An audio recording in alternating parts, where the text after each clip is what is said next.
नमस्कार. आज आपण माळशिरसच्या हिंद केसरी मैदानात आहोत आणि आज आपण दोन वासरं बघताय म्हणजे थोडक्यात नंदी आपले. तर आज किती गट आपलं 19वा गट पाहिला असेल आपल्या सर्वांचा लाडका वेगाचा शेवट सर्जा आणि चांद हा आज गट पास झाला आहे. आपल्यासोबत त्याचे मालक आहेत. दादा आपला हार्दिक अभिनंदन. पहिल्यांदा आपला परिचय द्या. मी प्रथमेश मामाने नेवरे बैल शौर्य विशाल शेठ माने माहिनी गाणवड या नावानं पळतो.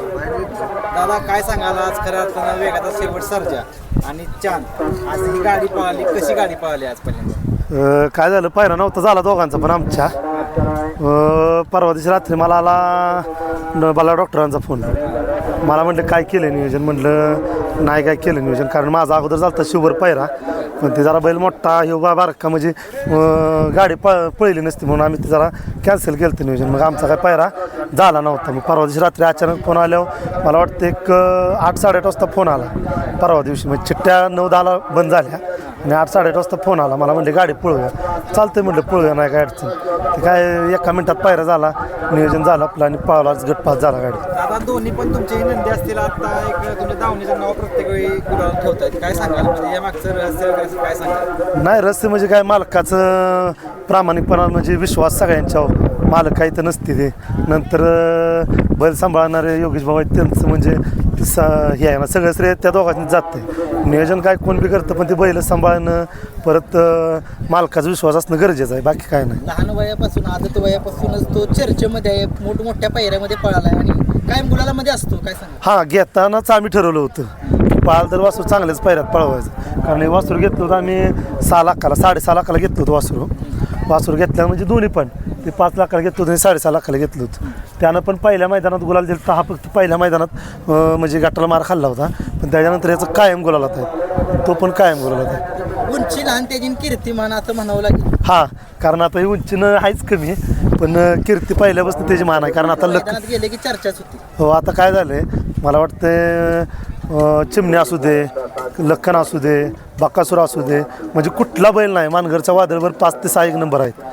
म्हणजे आमचा वादळ आहे त्याच्यावर 2-3 एक नंबर बैल पाहायला आदतमध्ये सगळ्यात चांगल्या बैलात पोहतोय राहतोय. परवा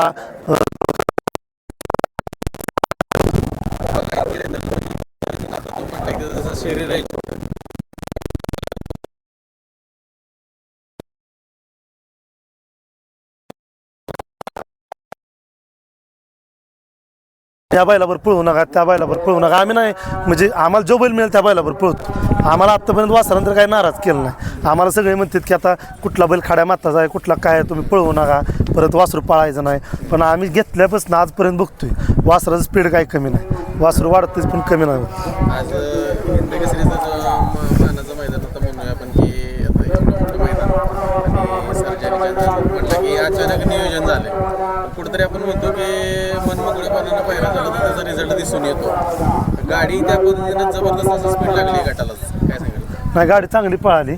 म्हणजे आता एक होती आमच्या मित्राचीच गाडी होती, ती पण चांगली गाडी होती. ती काय आमची घरचीच बैल आहे ती पण असा विषय होता. पण आता काय 2 चिठ्ठे केल्यामुळे आता संघटनेनं कुणाला काय करता येत नाही म्हणजे चान्सच नसतो पुढं. आता पुढं आमची बी चिठ्ठी 1 नंबर तास होती 61मध्ये, त्याच्यामुळं काय त्याला पर्यायच नव्हता. सर्जा पण चांगला पळाला आज. म्हणजे बैल तो काय होतं आम्ही बी विचार केला मोठ्या मैदानात तो बैल राहतो कायम. म्हणजे आता त्याला बऱ्याच जणांनी डावला असेल या मैदानात पण मी विचार केला की बाबा तो मोठ्या मैदानात कालव्यात बैल चांगला पळतो. त्याच्यामुळे मी पण एका मिनिटात बाला डॉक्टर्सनी हो म्हणलो. ड्रायव्हर कोण होते गाडीवर? बाया ड्रायव्हर तो वाटेगावचा. म्हणजे बाया आमचा काय हुकमीच आहे म्हणजे कायम त्यांची गाडी तो सांगतो. चॅनचं आता तुम्ही एवढ्या जवळून त्याला बघताय त्या चॅनचं एक वेगळे पण किंवा वैशिष्ट्य काय जाणवतं तुम्हाला?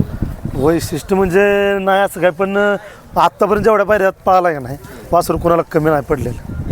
ह्याचा सगळ्यात महत्त्वाचा मुद्दा म्हणजे काय माहिती आहे का, ह्याचा सुट्टी मेकर ह्याच्यासारखाच आहे येडा. काय झालं जरा खाली जरा दमवतो, थोडा दमवतो म्हणजे काय असं लय दमवत नाही पण जरा व्हायचं त्याला सवय जरा मागं सरायची. ती जरा सगळ्यात म्हणजे सुट्टी मेकरमुळे आम्हाला जरा सगळ्यात मोठं हे आहे. सुट्टी मग पुढे सरायची सवय.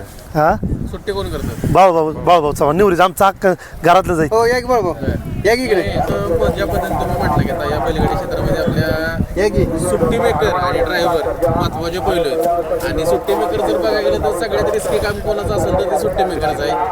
सेकंदाचा क्षण असतोय त्यांच्याकडे. आता सुट्टी मेकर आपल्या बरोबर बघू शकतो समोर तुम्ही. जर सुट्टी जर नाही झाली गाडी किती बी पळू द्या त्याला काहीच करू शकत नाही आपण. सगळा खेळ सुट्टीवर आहे ना. ड्रायव्हरचा नंतर विषय आला, गाडी सुटल्यानंतर ड्रायव्हरांचा विषय आला. सगळ्यात जास्त विषय म्हणजे खालनं सुट्टीचाच विषय येतो पहिल्यांदा. आणि आमचं कसं झालंय, आमची सगळी घरची आहे त्याच्यामुळे आम्हाला काय कुणाला बाळूभाऊ कुणाचा बैल दुसरा सोडत नाहीत. फक्त चांदण गोल्या, दुसरा कुठलाही बैल ती सोडत नाहीत. पहिल्यापासून चांदण गोल्या ती. आता गावाला कोणते कोणते नाव आता ही दोन आहेत, एक दुर्गा म्हणून आहे.